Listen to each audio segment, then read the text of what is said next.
Hi friends, this is Hamad Khaliq and you are watching my YouTube channel English Mentor. Once again you are welcome to my channel.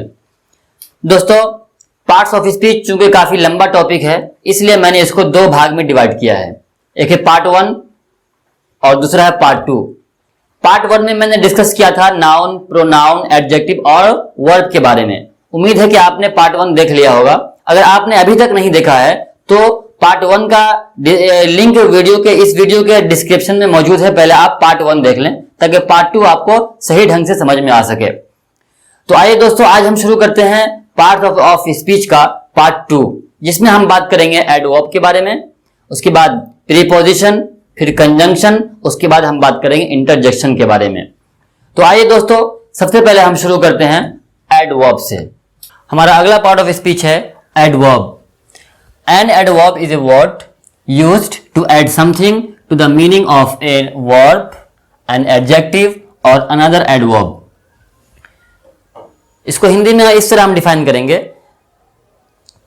कि adverb वो एक ऐसा शब्द है जो किसी वर्ब की विशेषता को बताएगा, या वो किसी एडजेक्टिव की विशेषता को बताएगा, या फिर वो किसी एडवर्ब की विशेषता को बताएगा।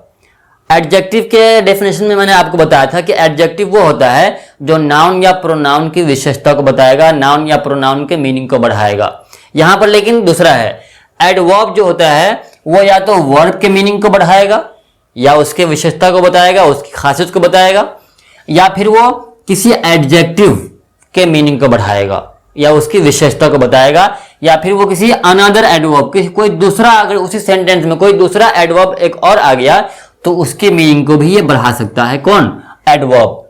तो एडवर्ब में 3 चीजें जानने की है, वो या वर्ब या एडजेक्टिव या फिर किसी दूसरे एडवर्ब के वो मीनिंग को बढ़ाएगा, या फिर वो उसकी विशेषता को, उसकी खासियत को वो बताएगा। ठीक है, अब इसको हम अलग अलग करके एग्जाम्पल से समझेंगे कि वर्ब के मीनिंग को कैसे बढ़ाएगा, एडजेक्टिव के मीनिंग को वो कैसे बढ़ाएगा, और या फिर दूसरे एडवर्ब के मीनिंग को वो कैसे बढ़ाएगा। यहां पर मैंने लिखा है सबसे पहले वर्ब, कि वो वर्ब की मीनिंग को बढ़ाएगा।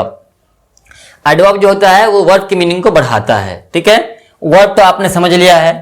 अब समझेंगे हम कि ये एडवर्ब वर्ब की मीनिंग को कैसे बढ़ाता है। एग्जांपल मैंने लिखा है John speaks English correctly. John English बोलता है सही। जॉन बिल्कुल सही इंग्लिश बोलता है। देखिए यहां पर है स्पीक्स, बोलना, ये एक वर्ब है। अगर हम सिर्फ सेंटेंस को इतना रहने दें, John speaks English, John English बोलता है, ठीक है, तो इसका मतलब यह हुआ कि स्पीक के अंदर यह बात अभी छुपी हुई है। स्पीक में यह बात क्लियर नहीं है कि जॉन जो इंग्लिश बोलता है वो सही बोलता है या गलत बोलता है। ठीक है, तो इस डाउट को किसने क्लियर किया? करेक्टली ने बताया कि स्पीक जो है, यानी जॉन जो इंग्लिश बोलता है वो सही इंग्लिश बोलता है। करेक्टली का मतलब होता है सही। ठीक है, तो स्पीक जो कि यहां पर वर्ब है, वर्ब का मीनिंग बढ़ा रहा है। कौन? करेक्टली ने बताया कि वर्ब का ये स्पीक जो वो जॉन जो बात करता है, बोलता है इंग्लिश, तो सही बोलता है। तो करेक्टली को हम क्या बोलेंगे कि ये एडवर्ब है। क्यों बोलेंगे हम एडवर्ब? क्योंकि ये वर्ब के मीनिंग को बढ़ा रहा है, वर्ब की विशेषता को बता रहा है। ठीक है, तो ये तो क्लियर हो गया। अब अगला एग्जांपल हम समझते हैं, वर्ब का ही दूसरा एग्जांपल। ही रन्स फास्ट, वह दौड़ता है तेज। अगर हम बात करें सिर्फ ही रन्स की, वह दौड़ता है, तो क्या है, रन में यह बात अभी क्लियर नहीं है कि वो तेज दौड़ता है या फिर वो स्लो दौड़ता है, फास्ट दौड़ता है या फिर वो स्लो दौड़ता है। लेकिन इस डाउट को किसने क्लियर किया? रन के मीनिंग को किसने बढ़ाया? फास्ट ने बताया कि वो जो दौड़ता है वो तेज दौड़ता है। तो फास्ट से रन का मीनिंग बढ़ रहा है, और रन क्या है? वर्ब है। रन मीन्स दौड़ना, ये एक काम है, ये एक्शन है। तो रन ये वर्ब है, तो फास्ट को हम एडवर्ब बोलेंगे। क्यों बोलेंगे? क्योंकि ये रन के मीनिंग को बढ़ा रहा है जो कि वर्ब है। ठीक है, तो ये था कि एडवर्ब वो वर्ब की मीनिंग को बढ़ाएगा। आइए आप समझते हैं कि वो एडजेक्टिव की मीनिंग को कैसे बढ़ाएगा। This flower is very beautiful. This flower is very beautiful. अगर आप वेरी को अभी अगर आप रहने दें तो क्या होगा? This flower is beautiful. यह फूल सुंदर है, खूबसूरत है। तो अभी ये बात यहां पर अभी क्लियर नहीं है कि फूल बहुत खूबसूरत है या फिर बहुत खूबसूरत नहीं है। ठीक है, तो इस डाउट को किसने क्लियर किया? वेरी ने आकर के। वेरी का मतलब होता है बहुत। तो अब मीनिंग क्या करेंगे कि यह फूल बहुत सुंदर है, बहुत खूबसूरत है। और ब्यूटीफुल क्या है? पार्ट ऑफ स्पीच में से ये एडजेक्टिव है। तो ये वेरी ने एडजेक्टिव के मीनिंग को बढ़ाया। पहले था खूबसूरत, अब सुंदर, अब हो गया बहुत सुंदर, बहुत खूबसूरत। तो वेरी ने एडजेक्टिव या ब्यूटीफुल के मीनिंग को बढ़ा दिया। और ब्यूटीफुल क्या है? ये एडजेक्टिव। तो वेरी को हम क्या बोलेंगे कि ये एडवर्ब है। क्यों एडवर्ब है? क्योंकि वो इसने एडजेक्टिव के मीनिंग को बढ़ाया है। ठीक, ये भी हो गया क्लियर। अब जानते हैं हम एडवर्ब को कि वो एडवर्ब जो होगा वो दूसरे एडवर्ब के मीनिंग को कैसे बढ़ाएगा। यानी कि एक सेंटेंस में दो एडवर्ब होंगे और एक एडवर्ब दूसरे एडवर्ब के मीनिंग को बढ़ाएगा। उसका भी एग्जांपल हम देख लेते हैं। Adverb, he pronounced the word quite correctly. इसका मीनिंग इस तरह करेंगे, उसने उच्चारण किया शब्द का बहुत ही सही ढंग से, बहुत ही सही उसने। क्वाइट का मतलब होता है बहुत सही, ये क्वाइट का मतलब होता है बिल्कुल या बहुत, और करेक्टली का मतलब होता है ठीक ठीक सही। तो उसने शब्द का उच्चारण बहुत ठीक ठीक किया। देखिए ये अभी आपने देखा था यहां पर कि करेक्टली ये एडवर्ब था। ठीक, यहां पर भी ये एडवर्ब बन के यूज हुआ है। ये करेक्टली क्या है? ये एडवर्ब है, क्योंकि यहां पर ये प्रोनाउंस जो ये एक वर्ब है, ये वर्ब के मीनिंग को बढ़ा रहा है। कौन? करेक्टली। और करेक्टली के मीनिंग को कौन बढ़ा रहा है? करेक्टली के मीनिंग को, करेक्टली जो कि एडवर्ब है, इसके मीनिंग को बढ़ा रहा है क्वाइट। तो क्वाइट यहां पर क्या हो गया? एडवर्ब। ये भी एडवर्ब और ये भी एडवर्ब। करेक्टली इस वर्ब के मीनिंग को बढ़ा रहा है और क्वाइट ये करेक्टली के मीनिंग को बढ़ा रहा है। तो क्वाइट को हम क्या बोलेंगे? ये एडवर्ब है। क्यों? क्योंकि ये दूसरे एडवर्ब के मीनिंग को बढ़ा रहा है। कौन है एडवर्ब? करेक्टली। तो यह आपने देखा कि एडवर्ब दूसरे एडवर्ब के मीनिंग को बढ़ाएगा। ठीक है, यहां पर दो एडवर्ब है, क्वाइट और ये करेक्टली। अब दूसरा एग्जांपल से हम इसको समझते हैं। दूसरा एग्जांपल है ही रन्स वेरी फास्ट। वो दौड़ता है बहुत तेज। यहां पर आपने देखा था कि फास्ट ये एडवर्ब यूज हुआ था। क्यों? क्योंकि यहां पर ये रन जो कि वर्ब है, इसके मीनिंग को ये बढ़ा रहा है। यहां पर भी ये फास्ट एडवर्ब ही है। ठीक है, लेकिन एडवर्ब के जो फास्ट के मीनिंग को कौन बढ़ा रहा है? वेरी। तो वेरी ने फास्ट के मीनिंग को बढ़ाया और फास्ट ने वर्ब के मीनिंग को बढ़ाया। ठीक है, तो यहां पर दोनों एडवर्ब हुआ, फास्ट भी एडवर्ब और वेरी भी एडवर्ब। फास्ट को हम क्यों बोलेंगे एडवर्ब? यहां पर मैंने कहा था फास्ट को एडवर्ब इसलिए बोलेंगे क्योंकि ये वर्ब की मीनिंग को बढ़ा रहा है। तो यहां पर भी ये वर्ब की मीनिंग को बढ़ा रहा है जो कि रन है। और वेरी को हम क्यों बोलेंगे एडवर्ब? क्योंकि वो फास्ट के मीनिंग को बढ़ा रहा है जो कि ये एडवर्ब है। ठीक, तो आपने देखा कि एडवर्ब जो होगा वो वर्ब के मीनिंग को बढ़ाएगा या उसकी विशेषता को बताएगा, उसकी खासियत को बताएगा, या तो वो फिर एडजेक्टिव के मीनिंग को बढ़ाएगा या फिर किसी दूसरे एडवर्ब के मीनिंग को बढ़ाएगा। तो जैसा कि मैंने आपको एग्जांपल से समझाया। So I hope you have understood very well. Now let's move forward. हमारा छठा पार्ट ऑफ स्पीच है प्रीपोजिशन। प्रीपोजिशन का डेफिनेशन इंग्लिश में इस तरह है कि a preposition is a word used before a noun और pronoun to show the relation. यानी कि प्रीपोजिशन एक ऐसा शब्द है जो नाउन या प्रोनाउन से पहले इस्तेमाल होता है। नाउन या प्रोनाउन से वो पहले आता है। क्यों? टू शो द रिलेशन, संबंध को बताने के लिए, ताल्लुक को बताने के लिए। ठीक है, इसको समझने से पहले हम समझते हैं प्रीपोजिशन। इस वर्ड पर हम पहले गौर करते हैं, इस वर्ड को पहले देखते हैं। प्री का मतलब आता है पहले, प्री का मतलब आता है पहले, और पोजीशन का मतलब आता है स्थान। प्री का मतलब आता है पहले और पोजीशन का मतलब आता है स्थान।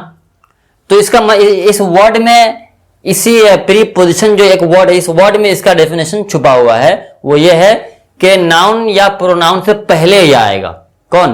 प्रीपोजिशन वो नाउन या प्रोनाउन से पहले आएगा। और क्यों आएगा? बाद वाले शब्द को पहले वाले शब्द से जोड़ेगा, उसमें संबंध को बताएगा, उसमें रिश्ता को बताएगा, उसमें ताल्लुक को बताएगा। अब इसको हम एग्जाम्पल से समझते हैं कि वो कौन कौन सा वर्ड प्रोनाउन ये प्रीपोजिशन कहलाता है। पहला एग्जाम्पल मैंने लिखा, there is a cow in the garden.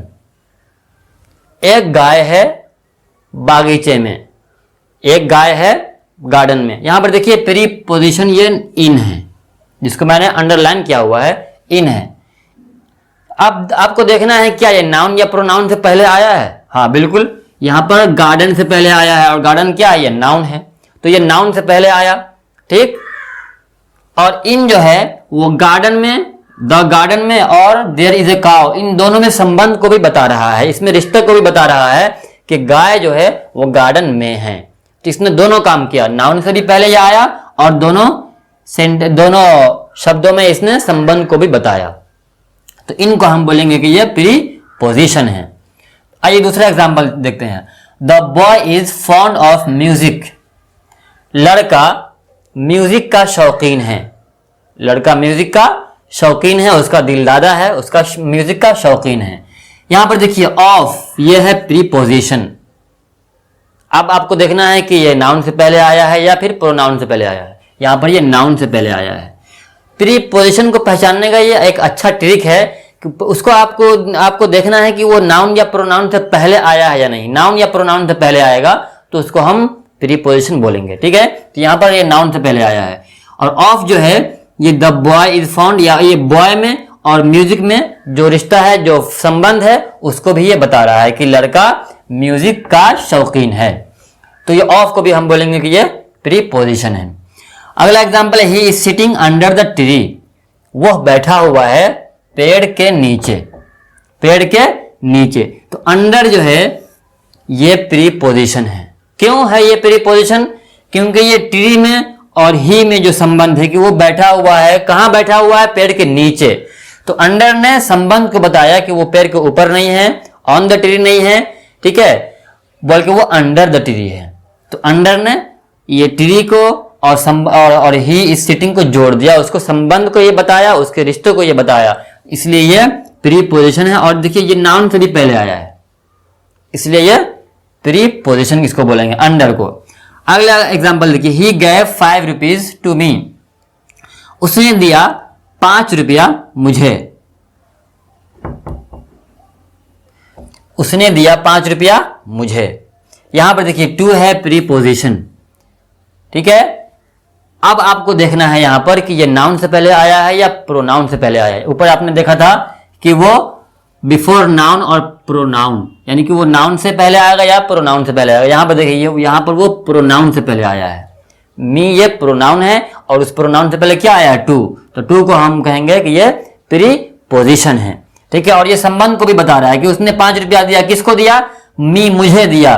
तो टू जो है वो मी में और ही गए 5 रुपीज में संबंध को भी ये बता रहा है, ठीक है।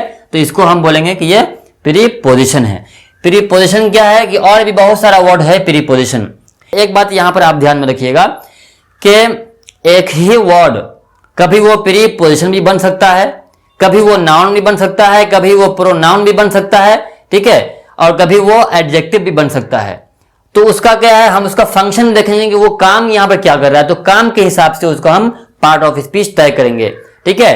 तो हम इसको हम डिटेल में समझेंगे अपने आने वाली वीडियो में। दोस्तों हमारा 7वां पार्ट ऑफ स्पीच है कंजंक्शन। कंजंक्शन को ज्वाइनिंग वर्ड भी बोलते हैं। इसका डेफिनेशन ये है कि a conjunction is a word used to join words, sentences, phrases और क्लाउजेस। यानी कंजंक्शन एक ऐसा शब्द है, एक ऐसा लफ्ज है कि वो वर्ड को जोड़ता है या सेंटेंस को जोड़ता है या फ्रेज को जोड़ता है या वो क्लाउज को जोड़ता है। यह है इसका डेफिनेशन। दोस्तों इस डेफिनेशन में 4 शब्द आए हैं, एक है वर्ड, एक है सेंटेंसेस, एक है फ्रेजेस और एक है क्लाउजेस। इस डेफिनेशन को अगर आपको अच्छे ढंग से समझना है तो सबसे पहले आपको वर्ड और सेंटेंस और फ्रेजेस और क्लाउज को पहले समझना होगा कि ये क्या होता है। दोस्तों मैंने अपनी एक वीडियो में वर्ड्स और सेंटेंसेस को तो डिटेल में समझाया है कि वर्ड क्या होता है। मैंने बताया था कि वर्ड में एक से ज्यादा लेटर्स हों और उसका कुछ ना कुछ मीनिंग हो तो उसको हम वर्ड बोलते हैं, ठीक है। और सेंटेंस के बारे में मैंने बताया था कि उसमें एक से ज्यादा, एक से अधिक शब्द हो, वर्ड्स हो और उसका पूरा पूरा मतलब हो, जिससे सुनने वाले को पूरी बात समझ में आ जाए, तो उसको हम सेंटेंस बोलते हैं। सेंटेंस के अंदर सब्जेक्ट होता है और उसका वर्ब होता है और फिर ऑब्जेक्ट होता है, ठीक। फ्रेज और क्लाउज को भी मैं एक वीडियो में बताऊंगा आपको। यहां पर आप सिर्फ इतना समझ लें कि फ्रेज जो होता है वो इसमें भी एक से ज्यादा शब्द होते हैं लेकिन फ्रेज का कुछ मतलब नहीं होता, ठीक है। एक से सेंटेंस की तरह एक से ज्यादा अल्फाज, एक से ज्यादा शब्द, वर्ड्स इसमें भी होते हैं, फ्रेज में भी होते हैं, लेकिन इसका कुछ मतलब नहीं होता है। जैसे यहां पर मैंने लिखा इन the garden. In the garden का मतलब क्या हुआ? बाग में, बागीचे में। अगर हम बोलते रहे पूरे दिन बागीचे में, बागीचे में, इन the garden, in the garden, तो क्या सुनने वाले को कुछ भी समझ में नहीं आएगा। ठीक है, तो एक से ज्यादा शब्द तो हैं इसके अंदर, 1 2 3 3 शब्द हैं, 3 लफ्ज हैं इसके अंदर, तीन अल्फाज हैं, लेकिन इसका कुछ कोई कंप्लीट मीनिंग नहीं है। तो इसलिए हम इसको सेंटेंस नहीं बोलेंगे, क्या बोलेंगे इसको? हम इसको फ्रेज बोलेंगे। ठीक है, तो ये फ्रेज कहलाता है। और क्लाउज जो होता है वो बिल्कुल सेंटेंस की तरह होता है, यानी कि इसके अंदर सब्जेक्ट भी होगा, वर्ब भी होगा और ऑब्जेक्ट भी होगा, और ऑब्जेक्ट हो भी सकता है और नहीं भी हो सकता है। ठीक है, तो क्लाउज का भी मीनिंग पूरा पूरा होता है, लेकिन वो क्या है? डिपेंडेंट रहता है। ठीक है, इसको भी आप अच्छे से समझ सकते हैं हमारे आने वाले वीडियोज में। अब यहां पर हम समझते हैं, फिर से हम समझते हैं कंजंक्शन का डेफिनेशन। कंजंक्शन जो होगा वो जोड़ेगा, वो जोड़ने का काम करता है। किसको? वर्ड को वर्ड से जोड़ेगा, सेंटेंस को सेंटेंस से जोड़ेगा, फ्रेज को फ्रेज से जोड़ेगा और क्लाउज को क्लाउज से जोड़ेगा। इसका डेफिनेशन में आपको ये बात याद रखनी है कि कंजंक्शन जो है कभी भी वर्ड को सेंटेंस से नहीं जोड़ेगा, या सेंटेंस को कभी भी फ्रेज से और फ्रेज को क्लाउज से नहीं जोड़ेगा, बल्कि ये वर्ड को वर्ड से ही जोड़ेगा, सेंटेंस को सेंटेंस से ही जोड़ेगा और फ्रेज को फ्रेज से और क्लाउज को क्लाउज से ही ये जोड़ता है। ये इसकी एक खासियत है कंजंक्शन की। अब हम एग्जाम्पल से सबको समझेंगे कि वो वर्ड को कैसे जोड़ता है वर्ड से। पहले एग्जाम्पल मैंने लिखा Raju and Ramu are friends. Raju and Ramu are friends, Raju और रामू दोस्त हैं। यहां पर देखिए एंड ये कंजंक्शन का काम कर रहा है। एक वर्ड है राजू, दूसरा वर्ड है रामू, दोनों वर्ड को, दोनों शब्द को जोड़ रहा है कौन? एंड। तो एंड को हम क्या बोलेंगे? कि ये कंजंक्शन है। तो आपने देखा कि ये वर्ड को वर्ड से जोड़ रहा है, ये वर्ड को वर्ड से जोड़ रहा है। ठीक, अब हम देखेंगे कि ये सेंटेंस को सेंटेंस से कैसे जोड़ता है। देखिए आई रैन फास्ट, मैं तेज दौड़ा, but I missed the train, लेकिन मैंने ट्रेन को छोड़ दिया, ट्रेन मिस कर दिया, मैंने ट्रेन को मिस कर दिया। मैं तेज दौड़ा लेकिन मैं ट्रेन को छोड़ दिया, ट्रेन मुझसे छूट गई। ठीक है, तो आई रैन फास्ट ये भी एक सेंटेंस है। आई रैन फास्ट, मैं तेज दौड़ा। ठीक है, इसके अंदर सब्जेक्ट भी है, वर्ब भी है। ठीक है, तो ये एक सेंटेंस है, इससे बात पूरी समझ में आ रही है। ठीक है, आई मिस द ट्रेन, मैंने ट्रेन को मिस कर दिया, मैंने ट्रेन को छोड़ दिया। इसके ये भी एक सेंटेंस है, इससे भी पूरी बात समझ में आ रही है। एक से ज्यादा वर्ड्स भी हैं और इसका पूरा मतलब भी है। तो यहां पर दो सेंटेंस है, आई रैन फास्ट और आई मिस द ट्रेन। दोनों सेंटेंस को कौन जोड़ रहा है? बट। तो बट को हम क्या बोलेंगे? ये कंजंक्शन है, क्योंकि ये सेंटेंस को सेंटेंस से जोड़ रहा है। अब हम देखेंगे कि ये फ्रेज को फ्रेज से कैसे जोड़ता है। मैंने लिखा put my pain in the pocket और ऑन द टेबल। इसका मतलब होगा कि मेरा कलम रख दो पॉकेट में, जेब में या टेबल पर। देखिए यहां पर दो फ्रेज हैं, एक इन द पॉकेट और एक ऑन द टेबल।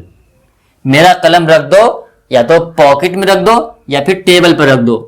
तो यहां पर दो फ्रेज है, इस दोनों फ्रेज को कौन जोड़ रहा है? O R. और का मतलब होता है या। ठीक है, तो और को हम क्या बोलेंगे? कंजंक्शन, क्योंकि यह फ्रेज को फ्रेज से जोड़ रहा है। आइए आप देखते हैं कि ये क्लाउज तो क्लाउज से कैसे जोड़ेगा। क्लाउज के बारे में मैंने आपको कहा था कि वो सेंटेंस की तरह वो मीनिंगफुल होता है, उसके अंदर एक से ज्यादा अल्फाज भी होते हैं, शब्द भी होते हैं। क्लाउज को और फ्रेज को अगर आप डिटेल में समझना चाहते हैं तो आप हमारी आने वाली वीडियोज में इसको देख सकते हैं। फिलहाल यहां पर हम समझते हैं he said that Rahim is ill. He said that Rahim is ill. उसने कहा कि रहीम बीमार है। यहां पर देखिए ही सेड, उसने कहा, ये एक क्लाउज है, क्योंकि इसमें एक सब्जेक्ट है और एक वर्ब है इसके अंदर। रहीम इज इल, ये भी एक क्लाउज है, रहीम बीमार है। इसको, इन दोनों को कौन जोड़ रहा है? दैट। क्लाउज को क्लाउज से कौन जोड़ रहा है? दैट। तो दैट को हम क्या बोलेंगे? कंजंक्शन। दैट जो है बहुत कुछ ये बनता है, ये प्रोनाउन भी बन सकता है, ये एडजेक्टिव भी बन सकता है। यहाँ पर आप देख रहे हैं कि ये कंजंक्शन बन रहा है। तो आपने देखा कि एक ही वर्ड बहुत कुछ बन सकता है पार्ट ऑफ स्पीच में से। इसको हम डिटेल में पूरे पार्ट ऑफ स्पीच को अलग अलग करके हम आने वाले वीडियोस में अच्छे ढंग से इसको हम समझाएंगे, ठीक है। तो यहाँ पर आप देखिए कि ये दैट जो है ये कंजंक्शन का काम कर रहा है, क्योंकि ये फ्रेज क्लाउज को क्लाउज से जोड़ रहा है। तो ये है कंजंक्शन का एग्जाम्पल और उसका डेफिनेशन। एक बार फिर से आप इसको समझ लीजिए कि कंजंक्शन जो है उसको ज्वाइनिंग वर्ड बोलते हैं, ठीक है। वो वर्ड को वर्ड से जोड़ेगा, या सेंटेंस को सेंटेंस से जोड़ेगा, या फ्रेज को फ्रेज से, या क्लाउज को क्लाउज से ये जोड़ता है। दोस्तों, हमारा सबसे आखिरी पार्ट ऑफ स्पीच है इंटरजेक्शन। इंटरजेक्शन की डेफिनेशन ये है कि an interjection is a word which expresses some sudden feelings. यानी कि इंटरजेक्शन जो है वो अचानक आने वाले एहसास को, अचानक होने वाली फीलिंग को वो बताता है, इंटरजेक्शन, ठीक है। ये अचानक होने वाली फीलिंग, अचानक होने वाला एहसास, ये अच्छा भी हो सकता है, बुरा भी हो सकता है, इस पर आपको अफसोस भी हो सकता है, ताज्जुब भी हो सकता है, ठीक है। उर्दू में इसको हम बोलते हैं हरफ इंबसात, यानी कि जिससे आपको खुशी हो, या हरफ तासुफ जिस पर आपको अफसोस हो, या हरफ ताज्जुब जिस पर आपको ताज्जुब हो। सब एग्जाम्पल से हम इसको समझेंगे। तो इंटरजेक्शन वो अचानक आने वाली फीलिंग को, अचानक आने वाले एहसास को, इमोशन को ये बताता है। आइए एग्जाम्पल से हम समझते हैं। Hurray we won the match, hurray we won the match. देखिए ये खुशी के लिए आता है, ये प्रसन्नता को बताने के लिए आता है। कौन? हुर्रे, हम मैच जीत गए। वी वॉन द मैच, हम मैच जीत गए, ये इसका मतलब हुआ। तो ये हुर्रे क्या हो गया? ये हो गया इंटरजेक्शन, ठीक। उसके बाद है अलास। अलास ये अफसोस को बताने के लिए आता है, किसी बात पर अफसोस। अलास ही हैज डाइड, वो मर गया। तो ये क्या, किसी के मरने पर अफसोस ही तो होता है ना। तो अलास का जो यूज करेंगे हम, वो किसी बात पर अफसोस करने के लिए। तो अलास ये इंटरजेक्शन है। उसके बाद है ओ ही पास द एग्जाम, अरे वो एग्जाम में पास हो गया, वो एग्जाम में पास हो गया। तो आपको यहाँ पर ताज्जुब को, ये हैरानगी को बता रहा है, आश्चर्य को ये बता रहा है कि वो कभी पास नहीं होता था, इस साल वो पास हो गया। तो ये किससे मालूम हुआ? ओ से ये बात मालूम हुई। तो ओ क्या हो गया? ये इंटरजेक्शन हुआ। इंटरजेक्शन में दो बातें याद रखने की है। एक वो ये है कि इंटरजेक्शन के बाद ये एक्सक्लेमेशन मार्क यहाँ पर लगता है, ठीक है, यानी कि एक डंडा, फिर नीचे ये लकीर, ये नीचे डॉट, ये है एक्सक्लेमेशन मार्क, इसका लगाना जरूरी है। एक तो ये हुआ। दूसरा ये है कि इस इंटरजेक्शन के बाद जो सेंटेंस शुरू होगा वो एक नए सेंटेंस की तरह शुरू होगा, यानी उसका पहला लेटर कैपिटल होगा। देखिए यहाँ पर वी में डब्ल्यू क्या है? कैपिटल में लिखा हुआ है। उसके बाद ही में देखिए एच, वो कैपिटल में लिखा हुआ है, और यहाँ पर भी ही कैपिटल में लिखा हुआ है। तो ये दो बातें याद रखने की है कि एक तो इंटरजेक्शन मार्क, ये एक्सक्लेमेशन मार्क यहाँ पर लगाना है इंटरजेक्शन के बाद, और इंटरजेक्शन के बाद जो सेंटेंस शुरू होगा उसका पहला लेटर कैपिटल में होगा। इन दो चीजों को ध्यान में रखना है। तो दोस्तों, ये था हमारा आज का 8वां पार्ट ऑफ स्पीच, जिसका पूरा डेफिनेशन एग्जाम्पल के साथ हमने समझा। दोस्तों, पार्ट ऑफ स्पीच का टॉपिक बहुत ही लंबा है। अभी आज हमने सिर्फ इसका डेफिनेशन जाना है एग्जाम्पल के साथ, लेकिन आने वाले वीडियोज में हम सबको अलग अलग करके पूरा डिटेल में जानेंगे कि सबके अकसाम क्या क्या हैं, इसके काइंड्स, प्रकार क्या क्या होते हैं, ठीक है। उसके बाद फिर हम सबको गहराई में जा करके और तफसील से सबको हम समझेंगे। तो अगर आप हमारे चैनल पर नए हैं तो हमारे चैनल को सब्सक्राइब करें, कमेंट करें, लाइक करें, शेयर करें, ताकि आने वाली सब वीडियोस आप तक पहुंचती रहें।